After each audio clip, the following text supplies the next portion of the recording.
Hola, este es un auto podcast. Me voy a hacer preguntas incómodas. Y acá salgo con el guante para demostrar que en política no luchamos con golpes, sino con ideas. Así que me quito el guante para empezar a hacer un par de preguntas que yo sé que son muy incómodas para los demás políticos tradicionales, entre comillas, o para aquellos que están pretendiendo hacer política. Es incómodo, pero yo las voy a responder.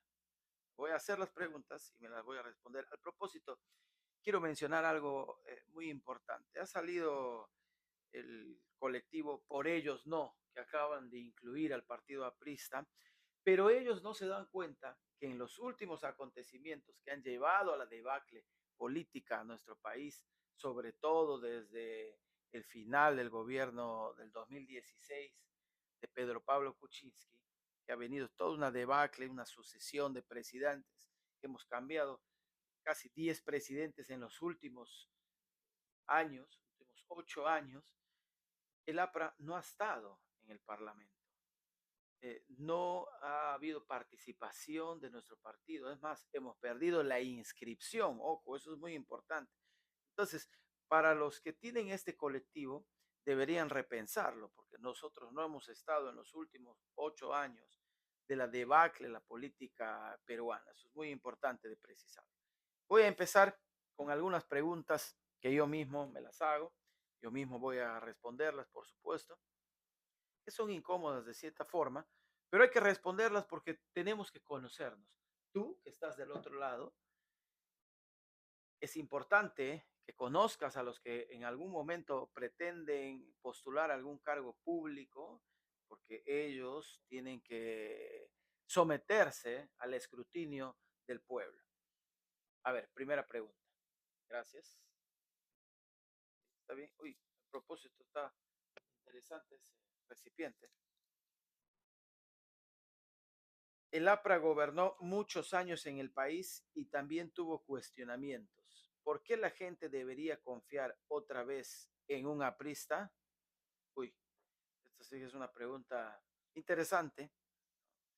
Sí, efectivamente, nosotros somos un partido político de más de 101 años de historia activa en el Perú. Y no solamente hemos puesto un ladrillo, hemos puesto millones de ladrillos para la construcción del país. Naturalmente que en ese caminar político tenemos aciertos y desaciertos. Tuvimos un primer gobierno con muy buenas intenciones de un Alan García joven, visionario, y que para muchos, eh, entre los cuales me incluyo, tuvimos bastantes errores y desaciertos. Y también, por supuesto, que hubo aciertos. Pero en el segundo gobierno estoy absolutamente convencido, y eso lo podría debatir con cualquier ciudadano que tenga una opinión distinta, que hicimos el mejor gobierno de la historia republicana. Más de 150,000 obras. El programa Agua para Todos, que ya no se repitió. El Gran Teatro Nacional, la Biblioteca Nacional. Se reconstruyó el Estadio Nacional con la modernidad que tiene ahora. Se creó el Ministerio de Cultura, el Ministerio de Ambiente. Para aquellos que son ambientalistas, en el segundo gobierno del presidente García se creó el Ministerio del Ambiente. Para aquellos que les gusta mucho el tema cultural en nuestro país, yo soy uno de ellos, también se creó el Ministerio de Cultura en el segundo gobierno aprista. Asfaltamos más de 10,000 kilómetros de carreteras. Redujimos la pobreza del casi 50% al 30%. Esas son obras del pueblo. El tren eléctrico que ahora lo utilizan más de 1 millón de personas diarias en Lima, y ahora sigue en la continuación de esa obra, es obra del gobierno aprista.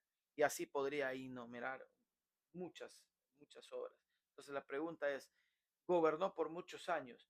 No, gobernó en el primer gobierno 5 y en el segundo gobierno 5 también. Quizá lo que se pudo hacer mal se reivindicó en su segundo gobierno. Y todo ser humano tiene derecho a una segunda oportunidad. Y vaya que Alan entró a la historia. Y vaya que Lapra entró a la historia. ¿Por qué la gente debería confiar nuevamente en un aprista? El APRA es un partido que le ha dado muchísimo al Perú. Empezando con Aya de la Torre, nuestro gran ideólogo, compañero, líder, jefe, colabora activamente en las grandes luchas sociales. La primera de ellas fue el voto a la mujer. Tú que me estás viendo, mujer. El voto a la mujer fue conseguido en su oportunidad en una lucha activa por el APRA, por Aya de la Torre, el líder y fundador del APRA. Y no solamente ello, por supuesto, nosotros participamos activamente, por ejemplo, en la Asamblea Constituyente del 78, donde se logró grandes leyes, importantes leyes para nuestra nación. Y en el segundo gobierno ya he mencionado todos estos activos que tiene el partido. ¿Y por qué deberían confiar en nosotros? Porque estamos ahora escuchando a la población. ¿Qué pide la población? Renovación en la política. ¿Y qué le estamos dando? Renovación. Ahora el poblador dice, ya no queremos más de lo mismo. Ya estamos cansados de la política tradicional. Necesitamos renovación, cuadros nuevos. Sí, eso es verdad. Le damos renovación, pero con un partido con una trayectoria tan importante como el APRA. Es decir, juventud con experiencia. Eso necesita el Perú. La segunda pregunta.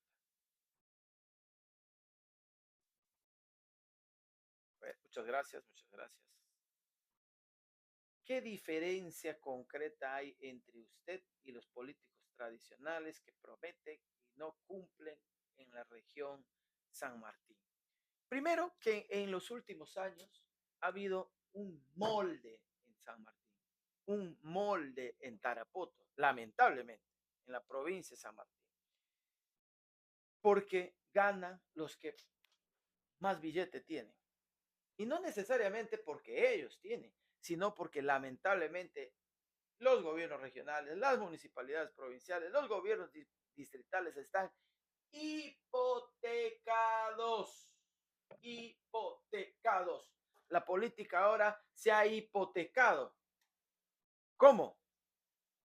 Para llegar a, a un espacio de esta naturaleza, hay clanes económicos de gran poder adquisitivo, clanes familiares hasta inclusive, que buscan a los candidatos que puedan estar en las mejores ubicaciones, digámoslo de esta forma, y apuestan en esas campañas. Y por eso cuando llegan al poder, ni siquiera pueden poner sus propios funcionarios. Les ponen los funcionarios. Y no pueden tener políticas y mucho menos liderazgo, carácter, personalidad en una municipalidad porque son emblenques, son títeres de ese poder económico. Eso me diferencia de los políticos tradicionales. A ver, seguimos entonces con la siguiente pregunta. Yo creo que en la próxima pregunta ya podemos cambiar de recipiente, me pone medio nervioso ese vasito. ¿Apoyaría investigar a autoridades de su propio partido si hubiera indicios de corrupción? Bueno, pues está el guante. ¿Mm? Al que le caiga el guante, que se lo chante. Por supuesto que sí. El tema de la corrupción es uno de los principales cánceres que existe en nuestra sociedad latinoamericana en realidad y muy arraigada en el Perú. Y hablamos hace un momento de qué nos diferencia, ¿no?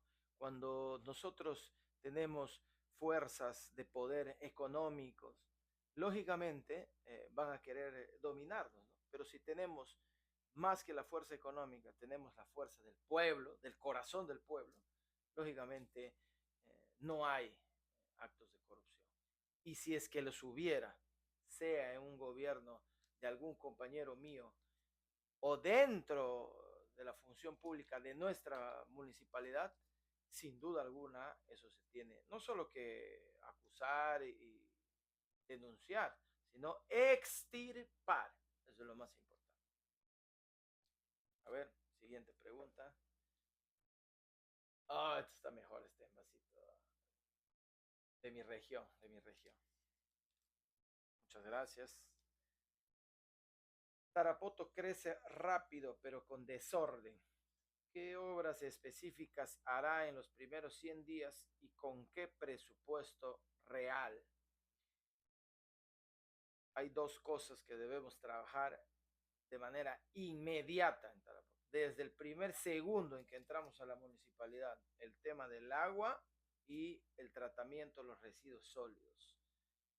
Por supuesto que también tenemos que sacar una ordenanza en trabajo con la municipalidad. Es una emergencia eléctrica en Tarapoto. No es posible estos apagones, a pesar que Electro Oriente es una empresa público-privada y además su accionariado su accionario principal está en Iquitos y dependemos de Iquitos.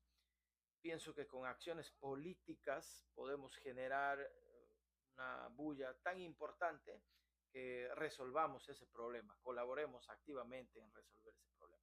Pero lo primero, y la municipalidad tiene incidencia directa en ello, es salvaguardar el tema del agua. No es posible que hay muchísimos lugares donde no llega ni siquiera un minuto de agua al día y tienen que estar con cisternas.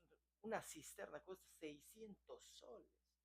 Usted se imagina, hay gente que contrata una cisterna una vez cada 15 días. ¿Y cuánto está gastando al mes? Son 1.200 soles que gasta por una familia de repente que sí tiene agua por lo menos un par de horas al día y que paga entre 100 a 150 soles. Entonces hay una diferencia enorme. ¿Y a quién le golpea eso? A los lugares quizá más pobres donde no llega el agua potable.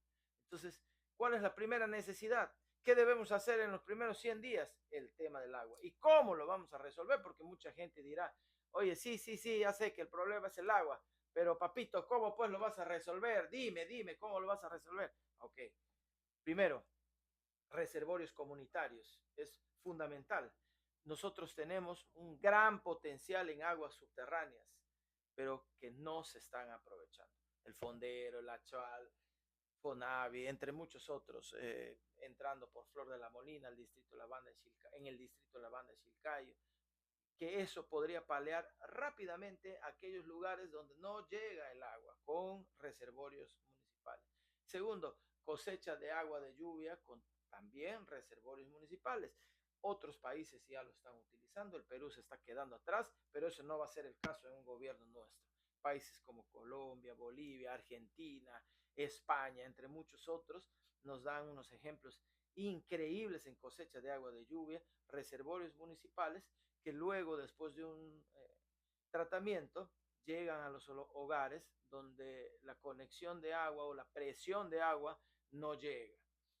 Eso es fundamental. Lo tercero también, figúrense ustedes que un 60% del agua potable que viene de Mapa se pierde en las calles porque las conexiones son muy antiguas, demasiado antiguas y hay pérdida. Hay que revisar eso.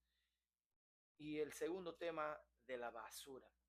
Allí tenemos que hacer alianzas estratégicas inmediatas con el Ministerio del Ambiente, expedientes inmediatos para resolver el tema de relleno sanitario, que ahora, mal llamado relleno sanitario, lo que en Tarapoto tenemos es un botadero de basura. Dicho sea de paso, los días de lluvia no pueden afluir, no hay una confluencia los operadores o estas máquinas, ¿no?, que circulan por las calles recogiendo la basura. ¿Por qué? Porque no pueden ingresar al botadero porque el camino se pone horrible. Entonces necesitamos resolver esto de manera inmediata. Eso es en los primeros 100 días. Desde luego que hay otros temas como los servicios municipales que hay que mejorarlos, hay que presionar en el tratamiento de las aguas residuales, que hay una planta ahí que va a iniciar, y hay muchos otros temas, pero eso los vamos a ir conversando de manera paulatina. Pero los primeros 100 días vamos a hacer eso.